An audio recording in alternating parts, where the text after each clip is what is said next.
Certain magnum opuses only occur a few times in the history of the human existence. The Mona Lisa, Beethoven's Symphony, and The Godfather, just to name a couple. But I believe that there's been another one in this current age that we live in. Something that not only transcends previous works, but magnifies the spectacularness of what art is supposed to be. This goes beyond the human experience. It reaches the astral plane. This masterpiece was kissed by the angels and brought down to earth to be enjoyed by billions. Now, what work of art am I referring to? The Gangnam Style music video, of course. Psy, aka Mr. Gangnam Style, gave birth to his creation on July 15th, 2012, the same year where the earth was to implode. But Mr. Gangnam Style had other plans. If it wasn't for this man and his song, I believe that the earth was destined to end that year. It was like a prophecy coming true. A song had to be made that would be revered for many generations. A song so great, many others tried to replicate it. Now in doing so, Mr. Psy created the greatest music video of all time. In order to appreciate its greatness, we must dissect it scene by scene.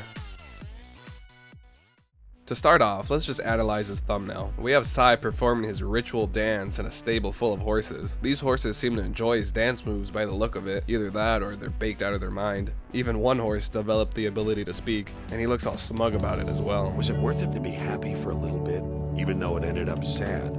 If this doesn't scream eye-catching, then I don't know what does. The first scene shows a plane with a banner behind it in Korean with what I would assume saying, "I'm here to save the world." We zoom out seeing a lady fanning someone with a sponsored Psy hand fan. We zoom out even more, seeing that it was a reflection of Mr. Gangnam Style sunglasses. It appears he's getting the king treatment as he delivers his signature line. Oppan Gangnam Style! He's sunbathing next to an umbrella, drinking what I believe to be either a Coke or a Pepsi, or maybe even fucking oil. He is the Gangnam machine after all. It's revealed that he's at a children's playground. His little protege walks next to him rocking the same sunglasses and pimp demeanor. The other children stare in amazement. We see Psy walk into the infamous barn full of horses, walking in a way I could only describe as glamorous. Psy's Gooch decides to make an appearance as the little Asian boy pops an emote next to him. I'm unsure if Psy enjoyed these moves as he spits his drink on the boy while he's dancing. Perhaps it's a sign of appreciation. Anyways, back at the barn, we see Mr. Gangnam Style hit the most influential dance move of our generation.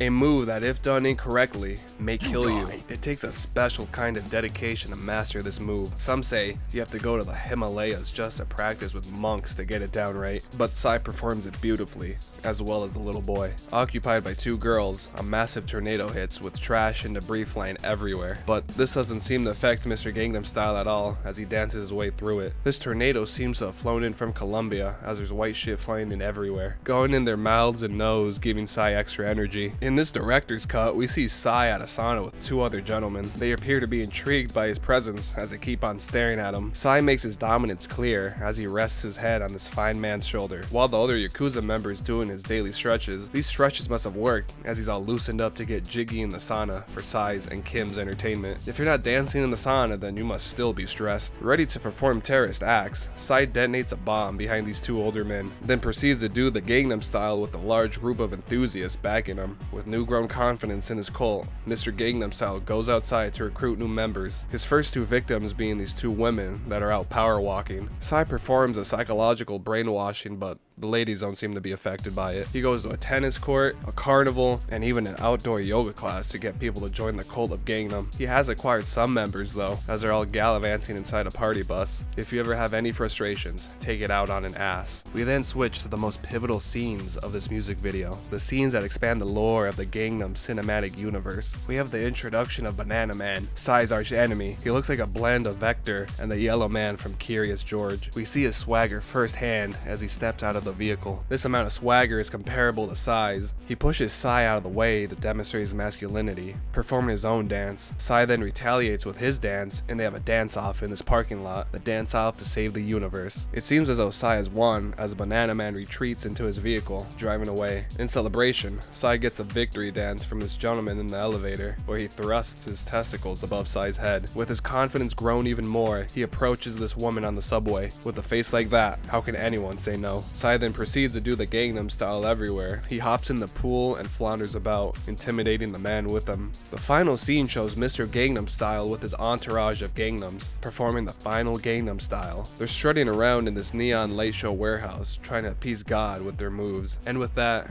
Cut to black. But wait, there's an end credits. They Marvel movie this shit. We see an expanded version of Banana Man's and Psy's dance off. But the godfather of K-pop, Mr. Gangnam Style, was too much for the twink to handle, and he blows him up. The end. Like and subscribe.